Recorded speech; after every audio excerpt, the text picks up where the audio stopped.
So let's say you lost your job during the pandemic. Mm-hmm. Toxic positivity is like, at least you still have a roof over your head. You should be grateful about that. Some people don't have that, right? Mm-hmm. Completely ignoring the fact that I just lost a job, which is, a pretty serious offense. I deserve to be sad, maybe a little angry, frustrated, but Yeah, too. all of a sudden my situation doesn't matter because I should be grateful. I should be looking on the bright side because someone doesn't have that. Does that invalidate my struggle? I mean, if we're both drowning in water, whether it's 20 feet or 10 feet, we still drowning.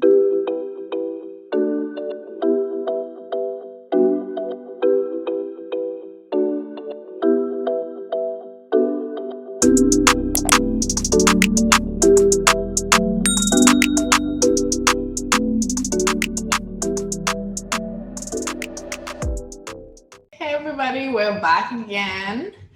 And today we're going to be talking about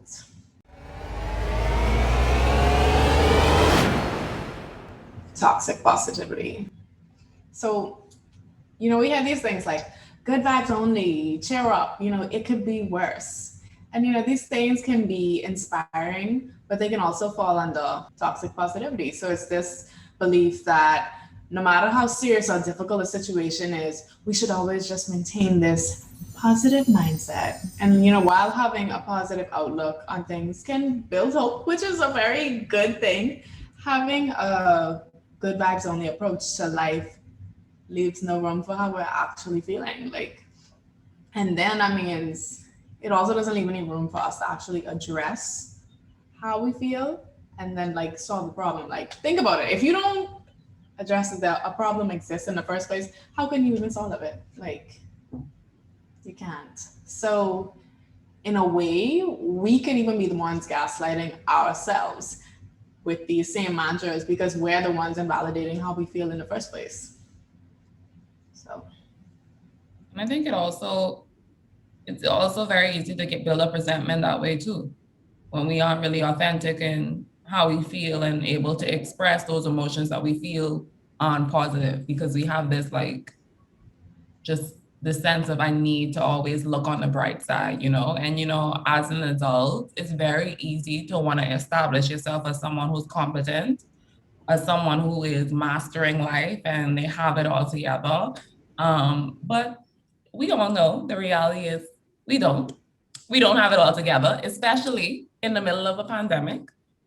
And it's like, yes, like Emma said, yes, it is good to try to look at things on the positive side, but not to the extent that you're completely ignoring the other things that you're feeling, because those feelings are valid too. So let's say you lost your job during the pandemic. mm-hmm. Toxic positivity is like, at least you still have a roof over your head. You should be grateful about that. Some people don't have that, right? Mm-hmm. Completely ignoring the fact that I just lost a job, which is, a pretty serious offense. I deserve to be sad, maybe a little angry, frustrated, but Yeah, too. all of a sudden my situation doesn't matter because I should be grateful. I should be looking on the bright side because someone doesn't have that. Does that invalidate my struggle? I mean, if we're both drowning in water, whether it's 20 feet or 10 feet, we still drowning, you know? And it's also like in the memes too. You Mm-hmm. know, everyone knows I love to share my little affirmations and stuff on IG, Yeah. things like that. But some of them, they do make it seem as if if you're experiencing anything negative, if you're having a strong time, it's just like, well, pull yourself up, get over it, remember who you are, blah, blah, blah. And I think those things are helpful at a point, like after you process all those negative emotions. But I don't know about as soon as you feel it, people just trying to push those type of sentiments on you, or people sending you those type of things maybe to try and cheer you up. It's kind of insensitive. Yeah, it's really insensitive, especially if you don't know what really happened. A lot, like, we're walking around each day, and it's just like not everybody knows what we're dealing with, what we have gone through, and we just sometimes we haven't talked about it. We haven't processed it. And it's so easy to say, like, like, it could be worse, like, just pull yourself out of it. um Choose happiness. And it's like, I mean, it's heavier than you think sometimes. So yeah. And then, like, the one that surprised me is, like, it could be a friend who's, like, repeatedly posting, like, how productive they are during quarantine or during the lockdown. Like, I've done all of these things. I learned a language. I da da da da da da da, all of these great things. But it's just looking at just the positive. Yeah. And it's just very one-sided because you're filling yourself up with all these productive things, right? Trying to be positive. Why are you trying to keep yourself so busy? You Yeah. know, it's things like that. It's like, are you taking the time to really process what's happening? And it's just when you look at all the ways that toxic positivity, like, just sneaks its way in, you see it and you understand it's because of this whole, like, division between the emotions. Any emotion that's not happiness or joy or contentment, or it's something with that connotation of happiness, is seen as negative, and it's seen as something as, like, I shouldn't feel. I shouldn't be feeling anything like this. I shouldn't be feeling angry. I shouldn't be feeling sad. I shouldn't be feeling these things.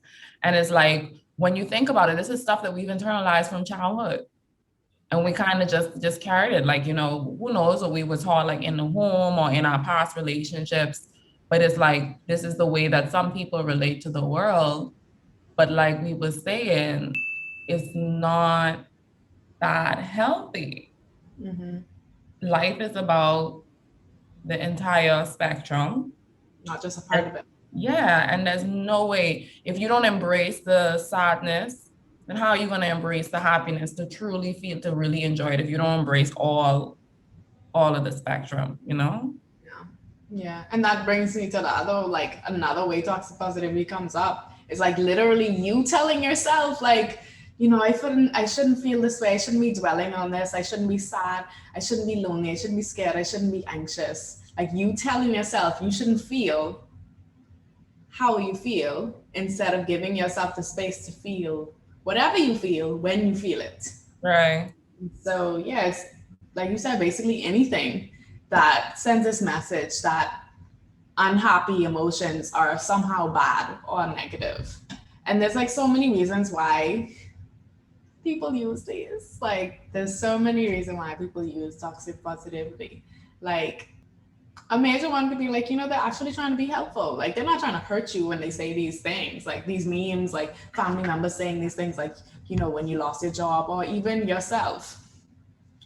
So it could be like you're trying to make yourself feel, or they're trying to make you feel, like, more grateful for what you have, by saying, you shouldn't dwell on what happened. But it's like, you're not ungrateful. Like, it's not even a matter of that. It's like, this situation is disappointing, and that's what it is. Like, I have all of these other things, or maybe I have this other thing, but it's just like, this situation still sucks. Like, no Bro, matter how you paint it still sucks. I don't know. I think it's really just a rush in the process too. Sometimes something just happened and it's like you just want to vent. It's like, I just want to vent. I'm just trying to cope with what even happened, and you're just rushing me along my healing process. And it's just like, Wait a minute. Wait a minute. I'm not there yet. Mhm. I need the space to be angry. And it's like you say, people don't come into it with poor intentions, because when something negative does happen, being grateful for what you do have and looking at what you have, it is helpful, Yeah. but it's a step in the process. And it just goes back to, people feeling uncomfortable dealing with these negative emotions. Like even it's us feeling uncomfortable and even like, Negative emotions. huh? You said negative emotions. See? Yep, we conditioned one. Yeah. It's us feeling uncomfortable and sometimes our loved ones feeling uncomfortable. And it's just how we've been taught to process these things. And it's not until maybe someone points it out, because how could positivity be toxic? Yeah. You know, people never think of it that way. When you said that, it also made me think of like, sometimes when you're a kid or like when you're around a kid, you now are very frustrated about something. Let's say someone has your toy now or something, and then, or like you have a bunch of other toys and someone now has your toy, but this is the one you want now, kids. So, and then now the adult there is now like rushing you through it, like, okay, you could have this popsicle instead of just like sitting with the emotion, because what does that make arise in you? Just discomfort. This child is like now yelling or crying or something, and that's uncomfortable. And so when we say these things like, you could have it worse, or like, just think positive, we might just be trying to push down this discomfort in like a similar way. We don't want to feel that discomfort, or the person who's saying it to us doesn't want to feel that discomfort either.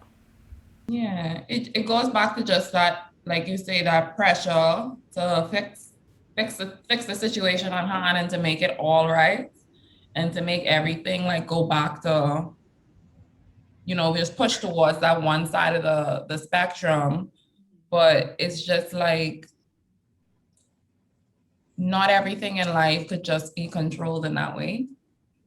And you really just need to kind of embrace what it is that's being experienced, because we have to get used to being uncomfortable.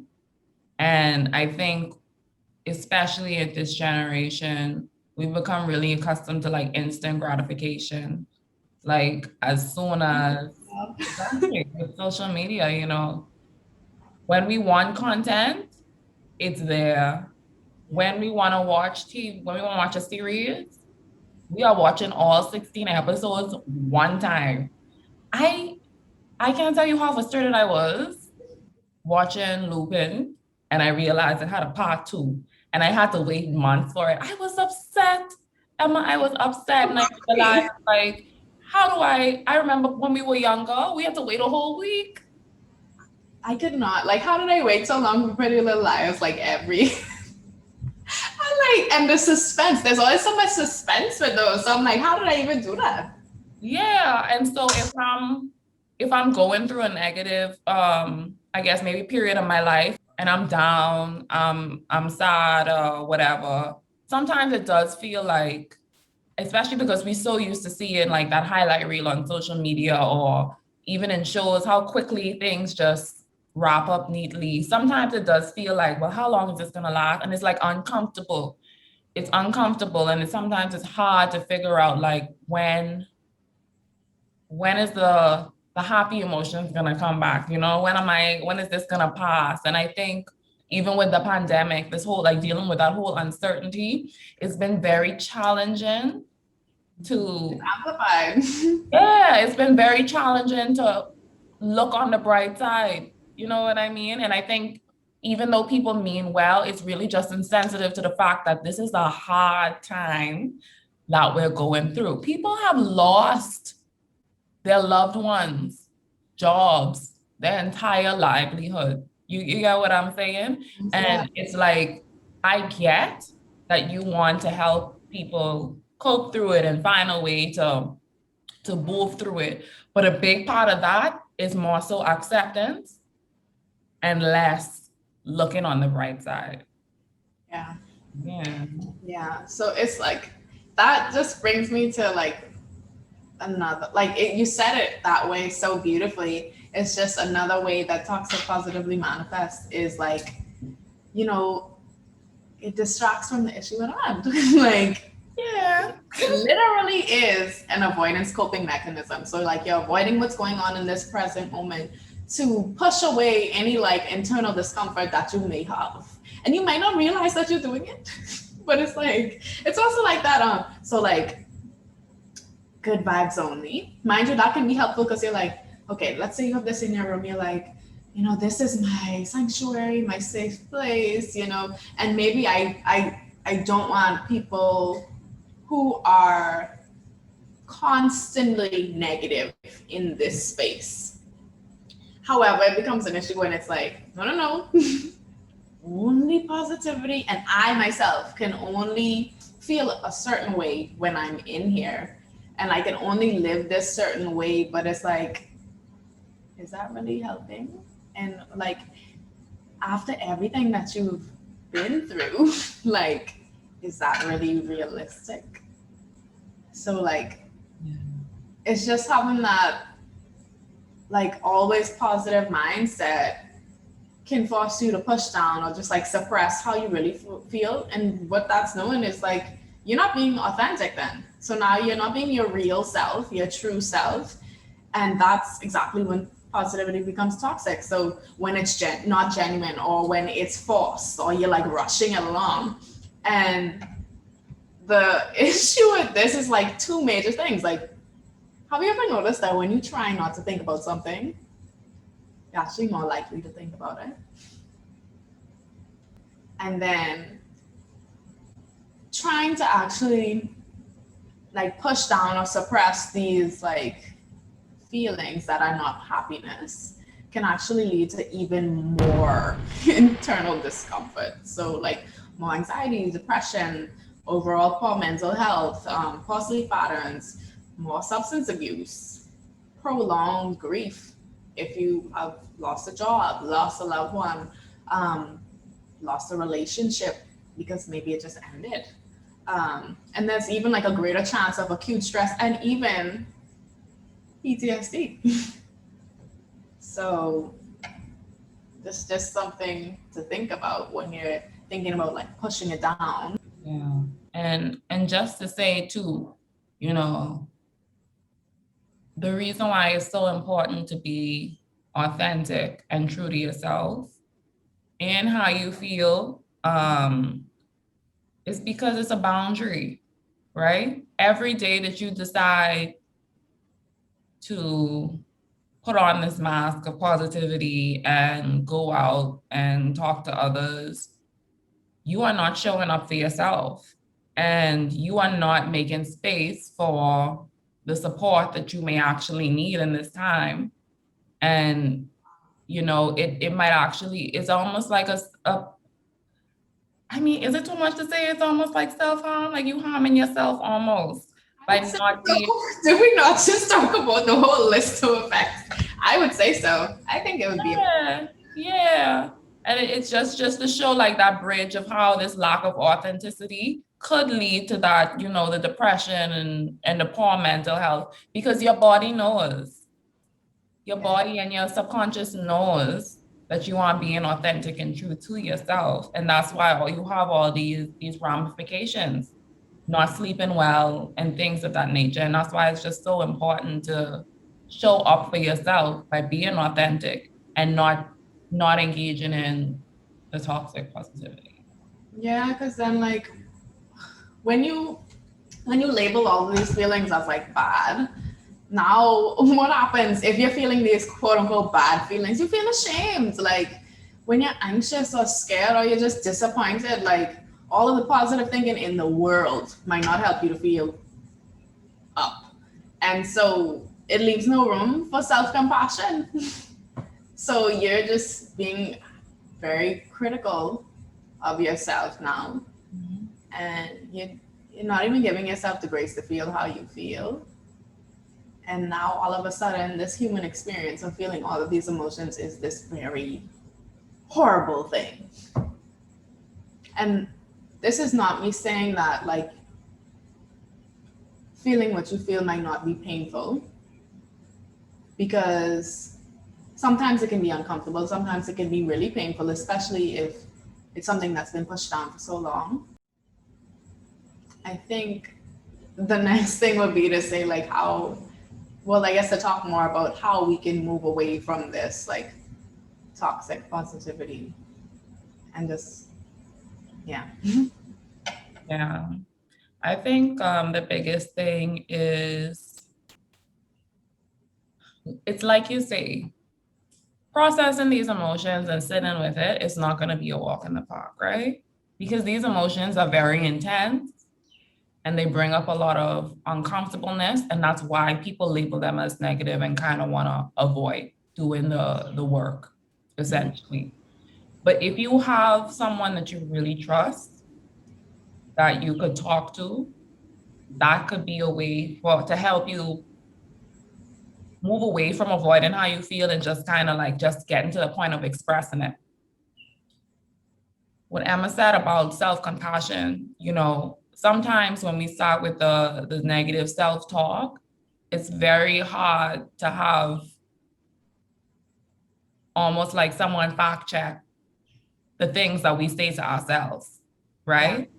And having someone there to talk to about these things, they could kind of pull us out of those patterns or that negative self-talk that might be just pushing you further and deeper into those intense emotions, right? They help you to process it. They question the way you've understood something, they walk you through it. And I think that back and forth is very, very helpful sometimes because how we perceive things sometimes could be worse than how it actually is. Especially if it's pulling on our insecurities and our past experiences and things like that. And if you don't have somebody that you trust, we be telling y'all all the time, get a good journal, Mm-hmm. the notes app on your phone. I see some people started like emailing themselves, like just talking through like how they feel. You have to just get it out because those things bubbling up, you're gonna end up snapping when someone breathes too hard. You know what I mean? It's gonna come out. And Yeah. so if you want to make sure that it comes out in a way that you aren't harming someone else, then I think it's really best to try to talk to someone, release those expectations that you have to be quote unquote strong, you have to be positive in a positive mindset, you have to say everything is going to be all right, or I'm doing great, I don't have no issues. You have to release that and open up and be vulnerable with that person you trust or with the medium that you trust. But I think that's a very, very big part of releasing that toxic positivity. Agreed. And sometimes, it's just like funny because like I'm thinking about like I'm like thinking about saying what I'm gonna say next, but I'm also like, but wait, y'all, wait until next episode because it's all like so linked. So I'm like she said, Marissa said, like another medium. Like sometimes, you know, yes, we can get all the support we can from like a friend or maybe a close loved one. Friend might be a close loved one. And sometimes that's not enough because they're not like qualified to help us in the way that we need helped. And like maybe they are, naturally they may be a little bit more biased because like they know us or they know our whole history. And this is part of the reason why therapists don't like provide therapy to people they know, like for the most part. So yeah, like sometimes therapy can be really helpful with this. Sometimes it's so toxic positivity can be more of a, maybe sometimes it's just like the post that making you more uncomfortable, and sometimes it can be even deeper than that. So like I mentioned before, us going through whatever event and we haven't really talked about it, or we talked about it and it's not getting really, the effects of it are still coming out in ways that are harmful to us and others. So like in our jobs, in our relationships, and so on. So I think that's just what I was saying more of. I think it can be difficult, like Marissa said, to process these emotions, and it can be helpful. So for me, I know that I was very angry as a teenager.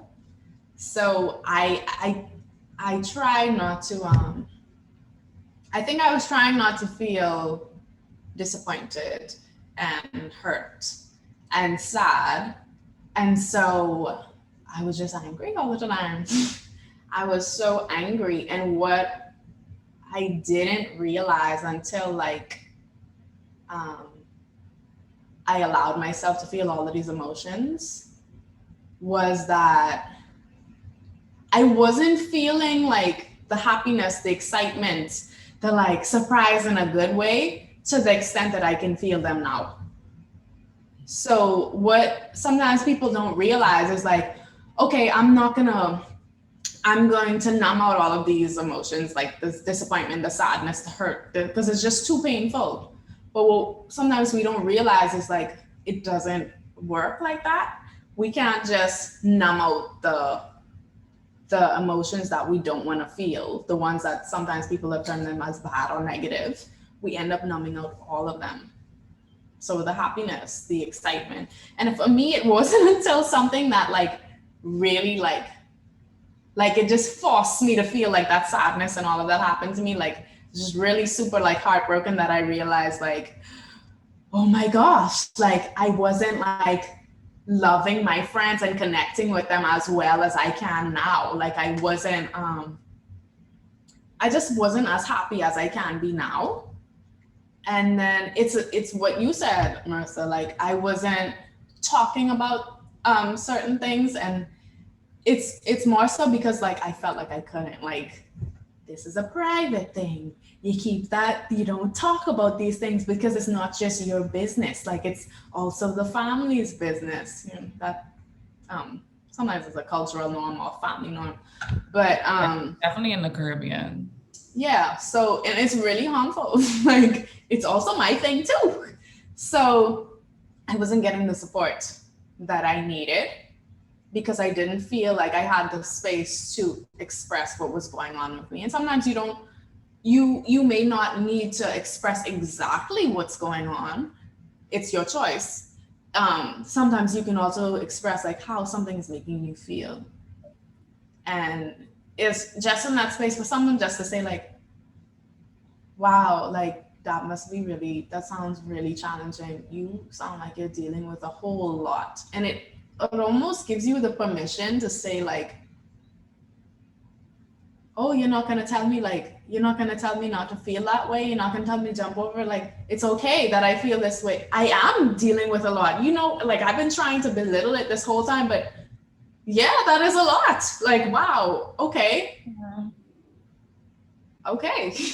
Like you get that support and it feels really good. So yeah, that's another point. So when people feel a certain way, whether it's happy, sad, disappointed, angry, or so on, you know, it'd be helpful for us to move into like actually validating how they feel. You know, people may feel differently than I do, than you do, and that's fine. And they may cope in different ways.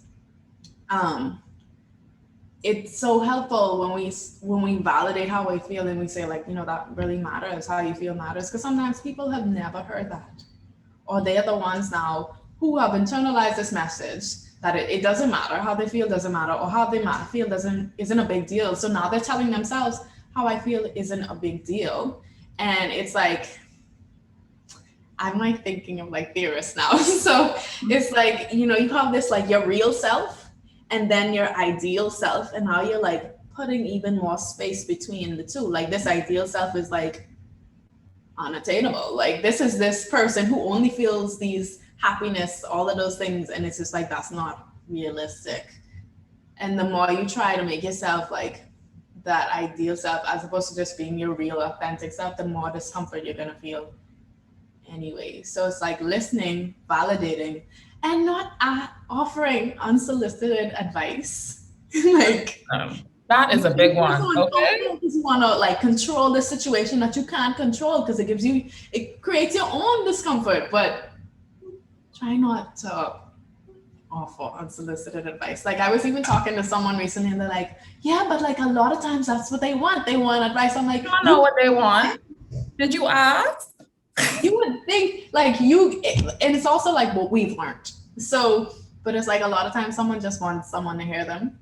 And if, like you said, like if they want advice, they will tell you. Or you could even ask, like, do you want me to just listen right now and support you in that way? Or do you want me to offer advice? Or do you want both? Yeah, I think that tip right there is something that if it's one thing y'all take away from this episode, it's definitely that. When people are coming to you and they are sharing their experience, you shouldn't feel obligated to give them advice because at that point it's almost like you're not sure of what I need, but you could ask. When you give me advice, it's so much like subliminal messages that's coming from that.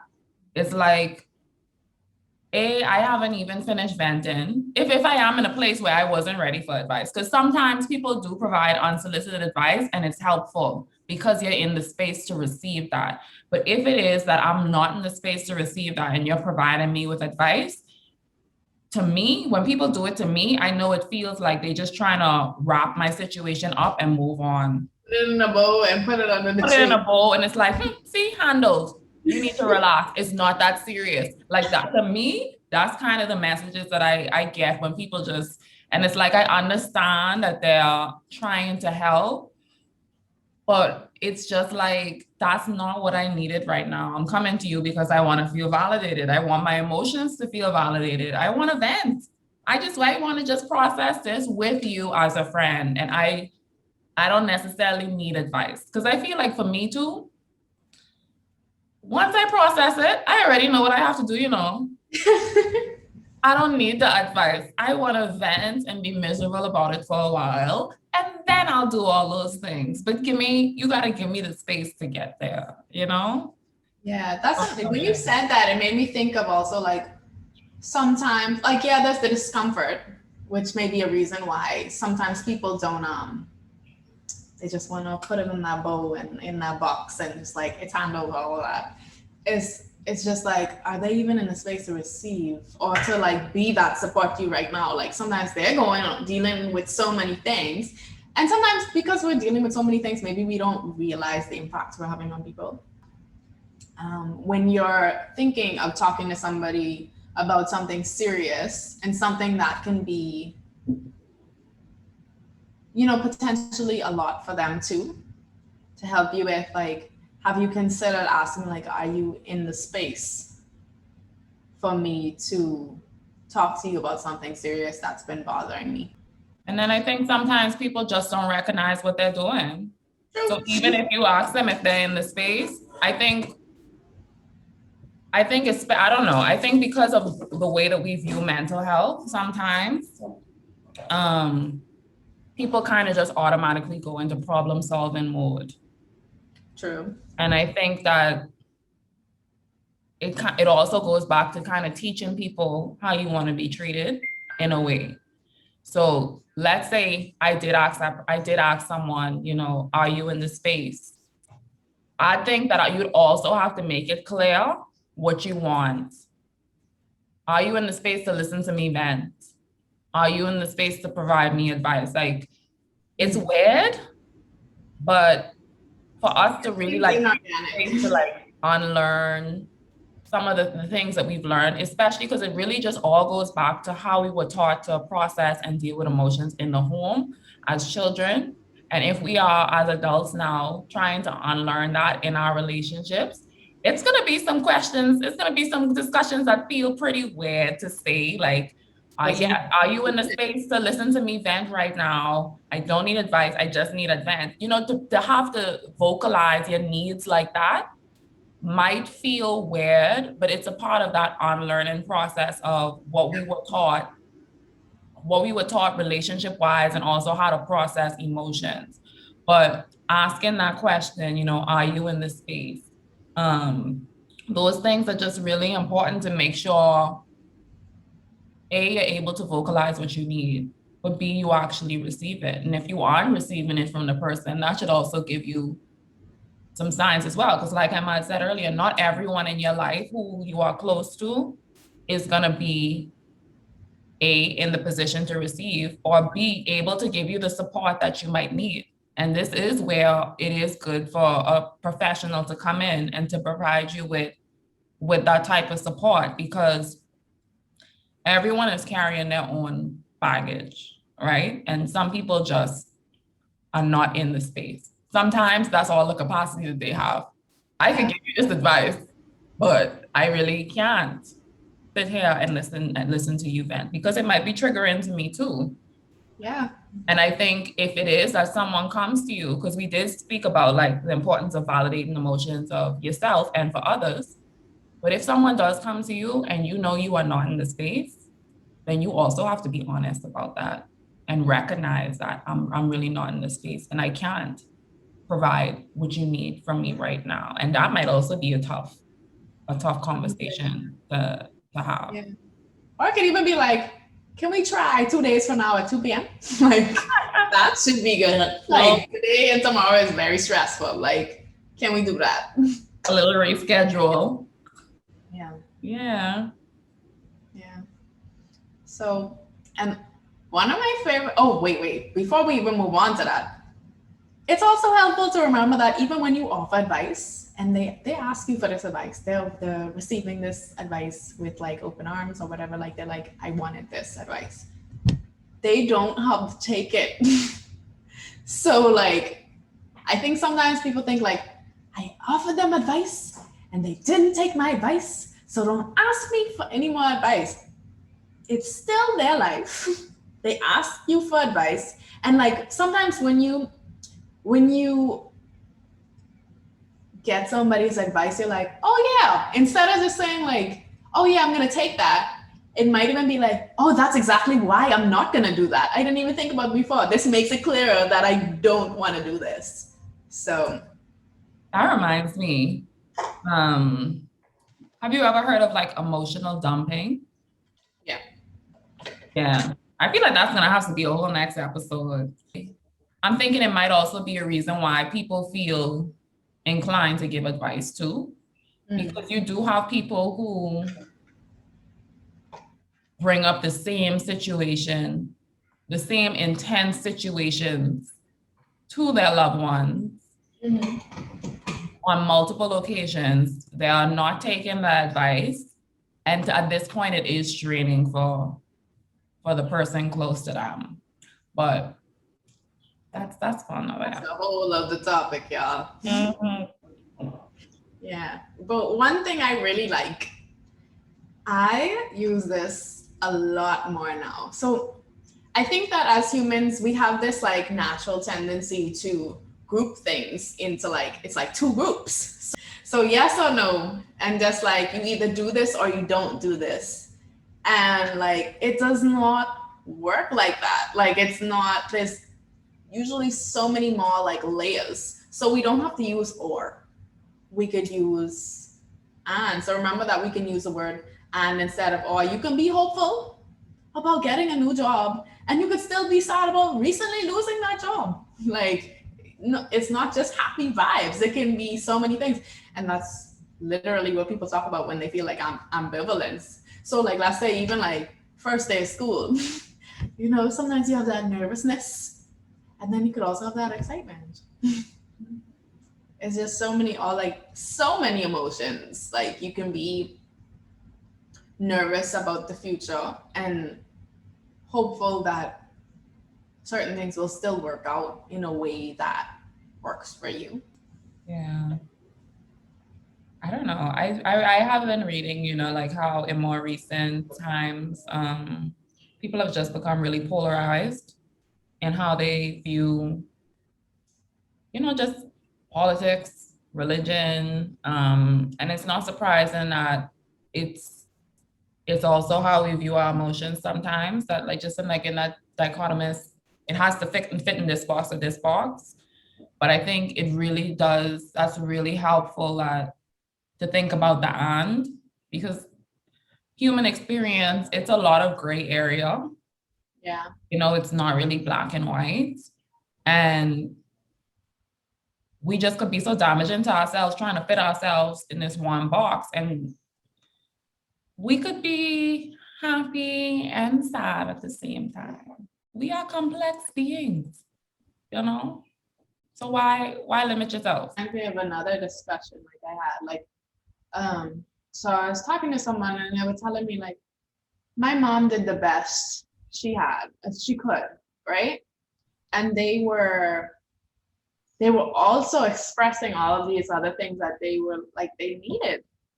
And so we ended up talking about like, but what about like, why does it have to be either or? Like, who said it has to be either or? Can it be that, my mom did the best she could, or it could, like, yeah, it could have been worse.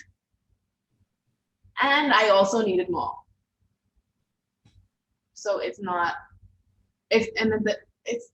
about removing that, like, just that positive part and removing that guilt that now you have on yourself, or now you feel sad or shame for even feeling that way in the first place, because, for example, they did the best they could. And It's not saying that you're ungrateful for what they did do. It's just you're addressing and accepting the fact that there were other things that you needed. Yeah, I think it just goes back to, it really is just all a spectrum. Yes, you have positivity, but I mean, even calling it positivity, it just implies that anything other than that is terrible. It's terrible, yeah. It's crazy just how much language affects how we perceive and view things. But it's just like, there's more to life than just happy emotions. And you could have situations like that where you have a relationship where you recognize that the person, they did do some good things, but they did some other things as well. Mm-hmm. And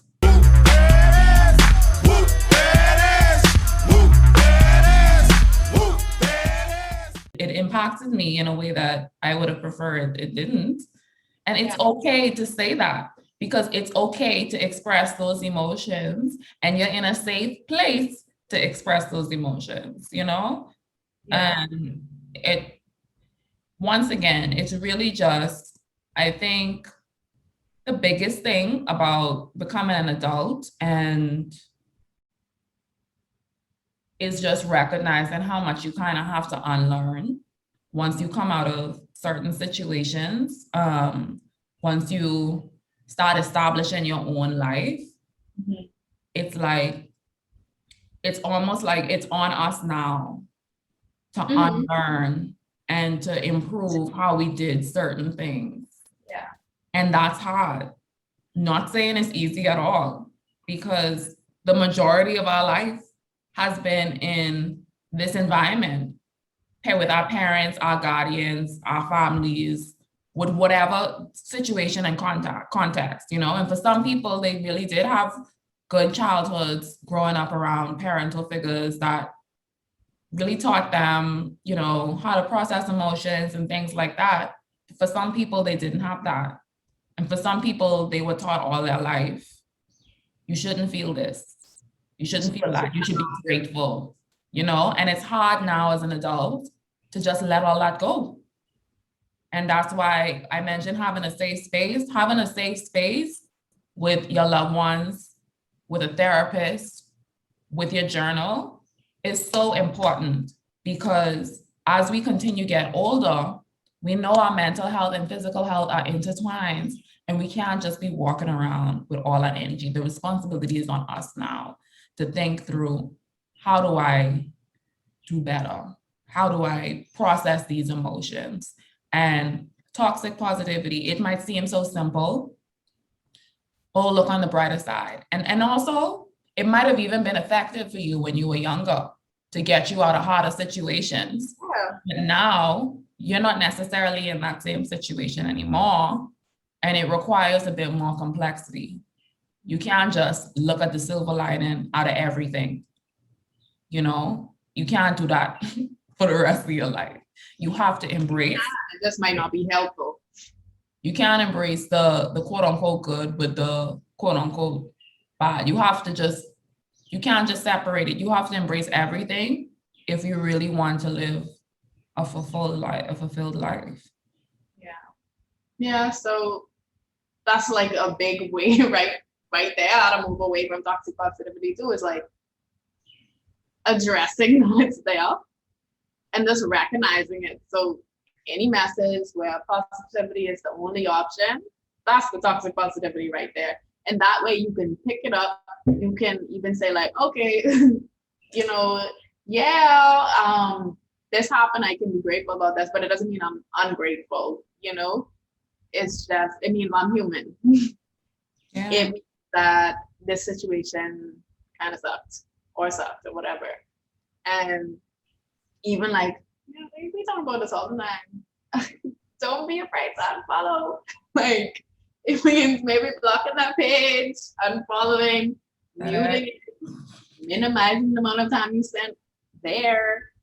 And yeah, just like, because like we said, toxic positivity can come in so many forms. It's like always showing this just like this perfect, this positive, perfect image. And it also ties into what we recently talked about. So like on social media and sometimes with like, you know, the couple goals, and for the most part, they're only showing like the highlight reel, right? So, and it makes sense. Nobody's gonna go on. Well, I can't say nobody because I don't know. Like, chances are people are not going on live and saying like, now let's have the argument, you know. So it's just considering all of those things and just giving yourself the permission to filter out what you need to filter out without judgment. Yeah. And I think just to wrap it up, just be gentle with yourself. Yes. You know, self-compassion when you are going through something that is challenging and difficult is going to be very important when you do take the step to say, I want to process these emotions. So self-compassion, don't rush yourself. Try to ease up off of the negative self-talk, you know, just recognize I'm sad right now. I'm sad. I feel like we're wrapping up, but as you said that, it just made me think of another thing.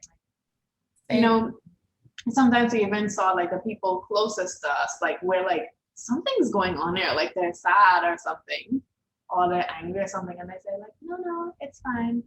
And so we even learned like, okay, that's what we gotta do. Like, no, it's fine. And like also finding that balance, because it's like, we're not expecting you. So like the first person you see, they're like, hi, how are you? And they're like already walking by you and you're like, I'm not doing great, you know, like the floor is crumbling beneath me. This happened. And so now that person's just like,